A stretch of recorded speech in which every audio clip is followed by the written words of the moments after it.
PK52, the Saturday morning meeting.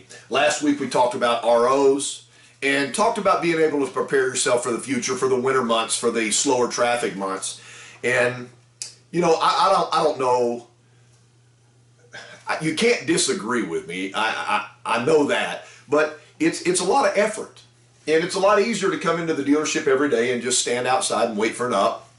And then if you have a bad month, you just blame it on the month, and instead of preparing yourself so that at that time next year you're doubling your income and you're having more fun because you're selling cars.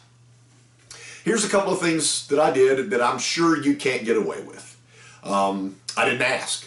And for the managers watching this right now, I apologize for doing this video, but I didn't ask.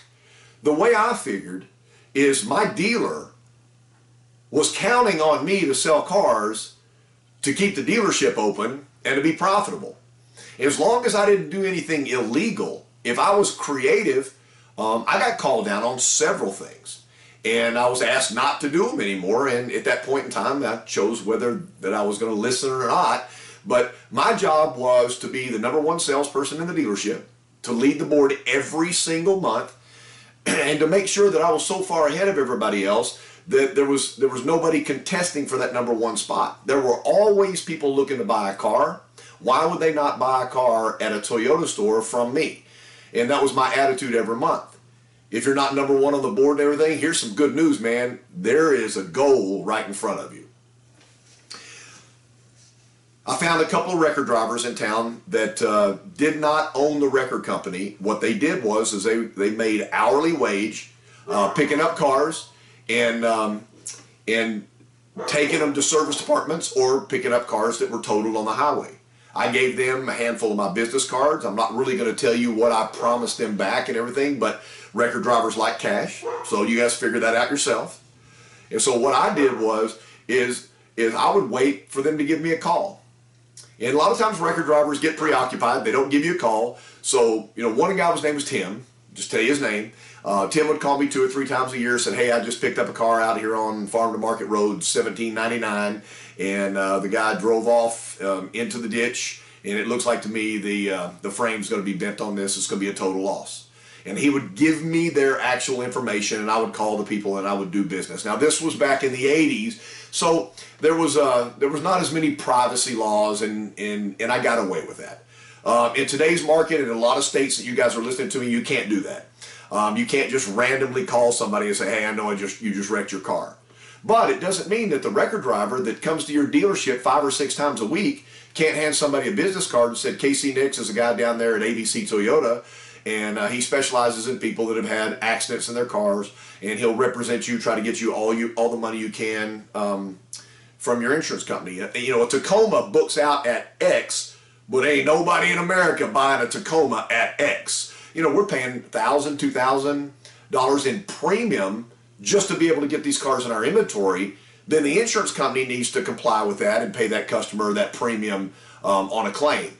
And a salesperson or a manager in a dealership can make that happen. So if I get somebody an extra $1,000 or multiple thousands of dollars more than they expected on their vehicle, they're going to buy their next vehicle from me. A lot of work. Not saying it's not a lot of work. You start out, you get a record driver, you talk to them. Some of them say no, some of them say yes, and here we go. Body shop. A lot of you are going to say right now, well, I'm not going to listen to this because I don't have a body shop. How many body shops are there in town? This is even more important. If your dealership doesn't have a body shop, you're making somebody else rich. Because when somebody brings a vehicle in that's got body damage, we have to farm it out to the off-site body shop that we don't even own. How much does this body shop owe your dealership? So I go to the body shop, I talk to the body shop manager, and I said, look, when you have a car that comes in here and the insurance adjuster comes by within 3 to 7 days and they say this car's a total loss, I mean, why would you not give me that lead so I can call that customer up and take care of them? They only have X amount of days on their rental car, and once the car's been deemed a total loss, they lose their rental car privileges and everything. Let me get them a car. And you may have the first body shop look at you and go, you know, I don't have time to mess with you. Move on. Find a body shop that'll work with you. If you have an on-site body shop at your dealership, do you know your body shop manager? Have you had lunch with your body shop manager? Have you brought everybody in the body shop, maybe a little Starbucks coffee, one of those little ones you buy at the convenience store? Have you hooked them all up? Do you take care of them once a month? Even the body shop tech back there that's working on a car knows that that customer is probably going to trade that car once the car is fixed, because people don't want cars that have been wrecked. That's a perfect time after they take delivery of the car to contact the customer, say, you know, if you're thinking about trading your car, now that you've had the wreck and premium repair work at our body shop, let me know. We know what was done to the car. We can represent that car as fixed at our body shop. We'll be the highest appraiser of your car of anybody in the United States because we did the work. Let me know if you're interested in trading the car. Why would you not do that? How many cars go through your body shop a year? So these are two things today. Body shop, record driver. Use one, don't use any. The last one I'm going to give you today, and we'll continue this conversation because you know what we're trying to do is trying to get that October, November, December, January, February slow months turning into revenue months for you, because you're now working for a customer, not waiting for a customer. The last thing I did, apologize managers right now, is I went down and had some static clings built for myself. Just, they'll stick right on the side glass of the car. Once the car goes into the bullpen, that means that the service work has been completed on the car. Then I would go back and I would look at the inventory at least once a day, if not more than once a day. And I'd walk by at the end of the day, and if I saw a vehicle that I thought was in the prime trade mode, 3 to 6 years old, 45,000 plus miles on it, I would stick one of my stickers on the side glass. It would go, I'm Casey Nix. I'm very interested in your vehicle. If you're interested, call me, and I'd put my cell phone. I've had this conversation with several managers and salespeople, and what happens is a customer calls you. I make fun of it. They always sound country when they call. You the fella that put that sticker on the window?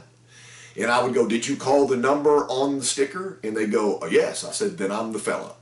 And there were several cars out there today that I was very interested in. Could you tell me which one was yours? Yeah, it was a 4-year-old red Tacoma. I said, is there any way you can bring that back up to the dealership right now so that I can have my used car manager look at that? That is a vehicle that we are looking for. That's a vehicle that you'll get premium trade allowance for. It is something that we'll pay, even if you don't want to trade and get another car, we will buy that vehicle from you right now. I'm very excited that you called me back because that's something we really want. I mean, everybody likes to have their stuff bragged on. The guy may tell you, I'm not interested in trading. I said, well, you know, if you drive that another 2 or 3 years, then I'm still extremely interested in that truck. Can I leave you all my information? Can you make sure you retain that static claim? Just put it up by your computer somewhere. And when you're ready, just give me a call and let me know what you're looking for, and I'll get you all the information prior to you coming in. These are 3 pretty tight ideas about building your future. Don't get discouraged if you start doing this and you don't sell 12 cars off of it in the first 30 days. That's not the point here. The point is to be able to use the advertising dollars for the traffic that come in the store and make your money right there, but to be building and expanding your future with the money that's coming in that you created by thinking outside the box. PK52, talking about service customers and customers that need service in body shops. The Saturday Morning Meeting.